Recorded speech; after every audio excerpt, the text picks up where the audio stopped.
Welcome to day 2 of talking about transitions. Today's lesson focus will be on picking the right transition for a paragraph.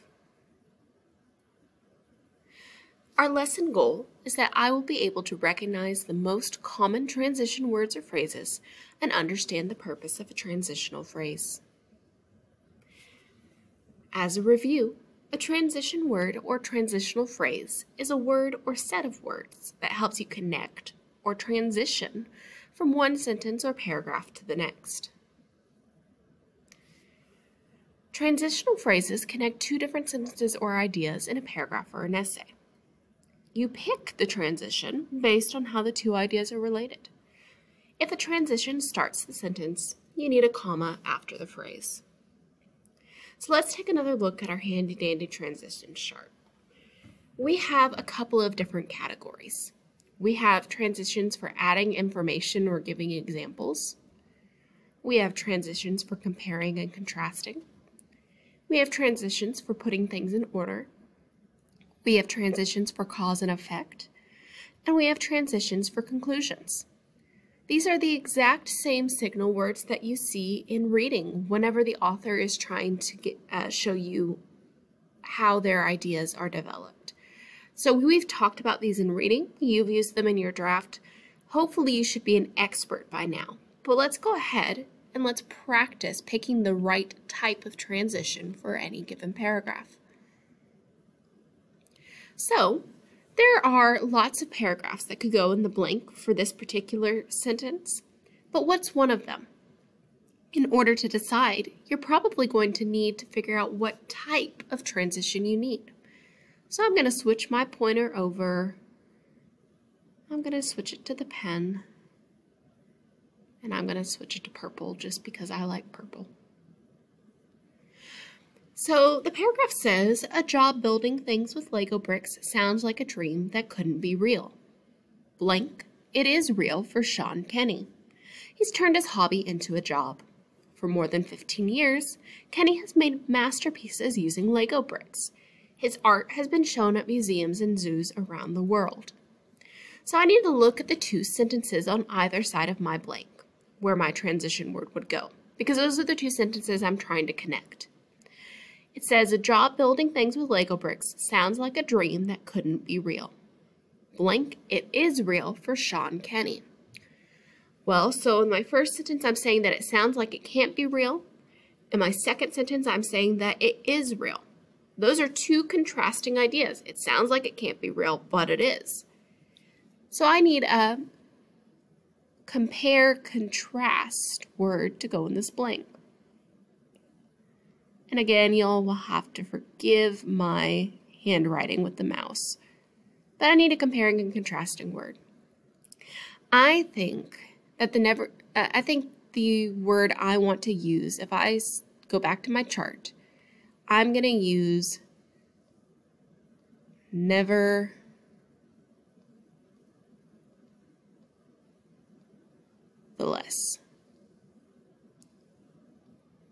Okay. Like many kids, Kenny played with Legos. Blank, when he was an adult, he worked as a designer, often using Lego bricks in his work. Okay, so my first sentence is talking about when he was a kid. And then we move forward in time to when he was an adult. So I think that means I'm going to need a first in order, or a put in order transition word, because I'm talking about one time and then I'm moving forward in time to a later time. Ooh, is that a transition? It is.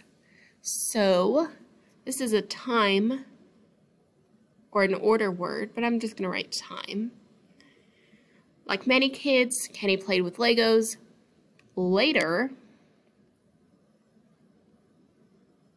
and again, forgive my terrible handwriting with this mouse.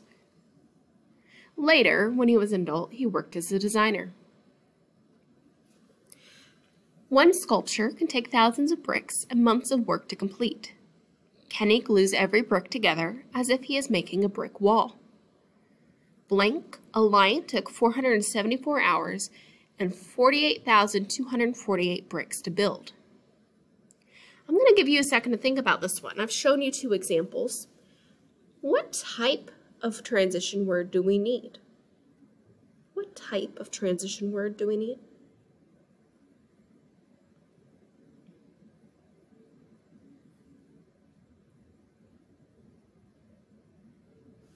That's right. We are adding information or giving an example.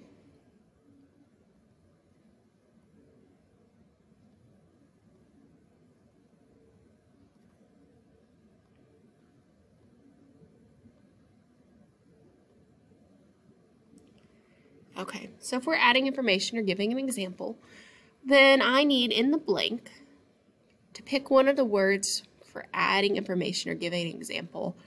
I'm going to use for example. That's the one I'm going to pick. For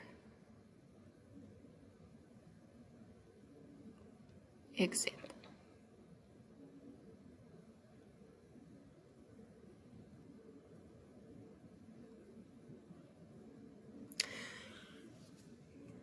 Kenny is interested in building animals that are extinct, like the dodo bird.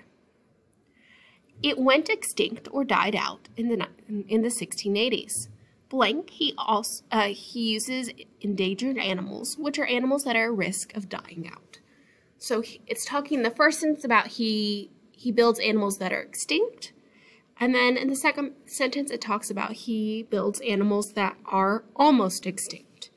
So we're talking in this whole paragraph about the types of animals he builds. So I think I'm adding more information about the same subject. If I'm adding info, I think also might sound good. So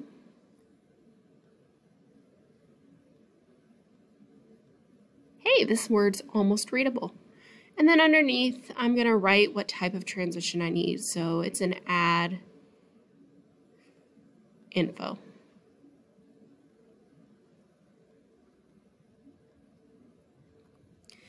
Okay. The Romans later conquered Britain. Blank, Romans introduced the idea of spring.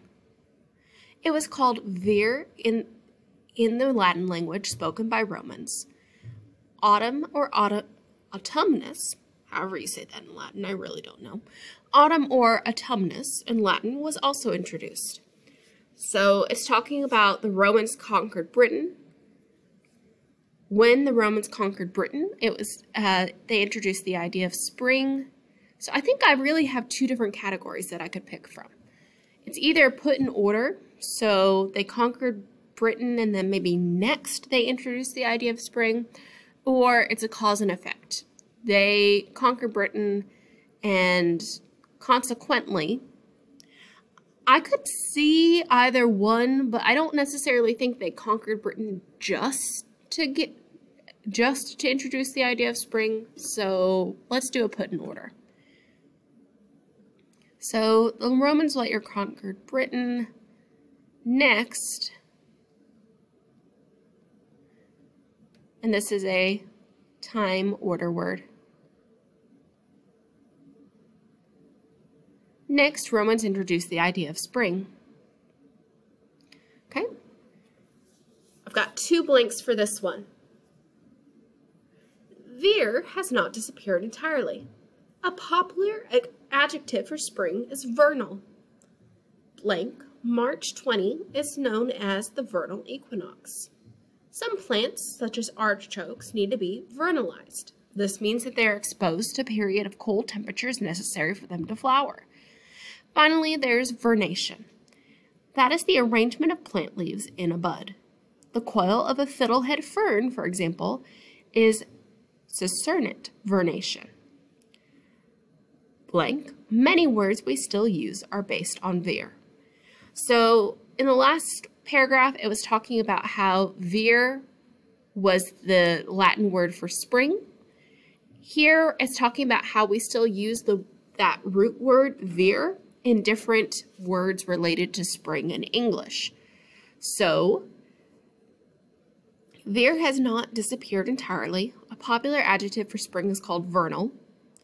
March 20th is known as the vernal equinox. So I'm giving an example of the word vernal. So I'm going to say, let's look at my list. Adding information, give me an example. I like in fact.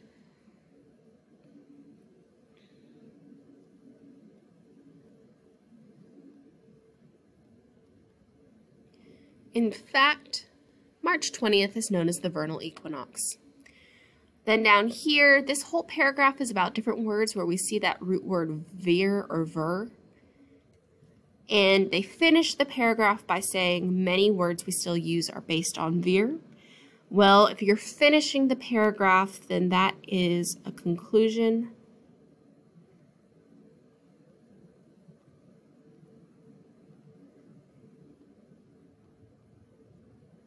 So let's go look at our list.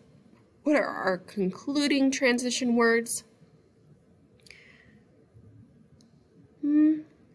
I like as you can see, although that may be a little bit hard to write with the mouse. As you can see. So, as a review, transitional phrases connect two different sentences or ideas in the paragraph. You pick the transition based on how the two ideas are related. So I had to look at the sentence on either side of the transition, figure out what type of transition I needed based on how those two ideas were connected, and then insert a transition word. If a transition starts a sentence, you need a comma after the phrase. Okay, now that you've seen lots of examples, log into Canvas and do your transition practice activity.